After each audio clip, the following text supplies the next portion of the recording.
Good day everyone, welcome to my channel, and in this tutorial video guys, we will learn how to create a PHP program that will ask the user to give decimal value, and then our program will convert the given decimal value into binary equivalent using PHP programming language. Before we continue, I would like to say thank you so much to all my viewers, silent viewers, and subscribers in my channel. Thank you for your support by watching my videos, leaving a comment and suggestion. If you are new with my channel and then you like this video, please hit the like button. Don't forget to share, and please support my channel guys by clicking the subscribe button. So let's get started.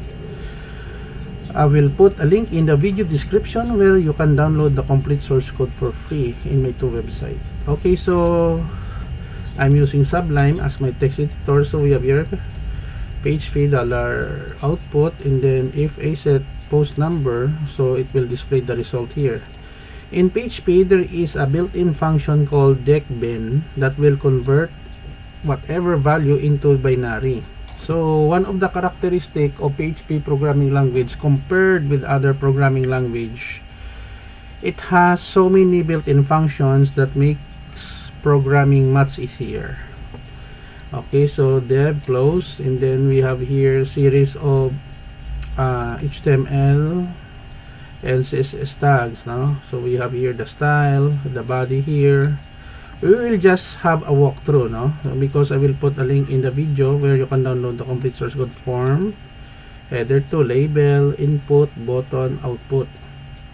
Here we have the body, form, action, post, header 1, binary to decimal to binary in PHP, header 2, written by your storage, JR Pomperada, MIT, enter a number to convert. So whatever value number it is, it will be in text number. So I set the number here, and then button, and then we display the result here, retain the value. Okay, so on the top I set post, no? Okay, post number. Okay, let us go with make sure now when you are running a PHP program, the SAMP, no, I'm using SAMP, the Apache web server is running. Okay, let us refresh, reload. Okay, we have here new set of value, let's say 3. Convert to binary, we have 11, binary value is 11. We have 350, we have this value 1010111110. We have 43, we have 101011. We have 80, we have 101000. We have 2022, the current year. So we have your series of binary numbers or binary value. How many? We have 5 1s to 0 1 1 0. Okay guys, so this is the end of our tutorial video on decimal to binary in PHP programming language. I hope that you have learned something new in this tutorial video.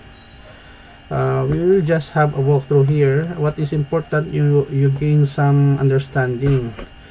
I will put a link in the video description where you can download the complete source code for free in my two websites. Thank you so much guys for watching.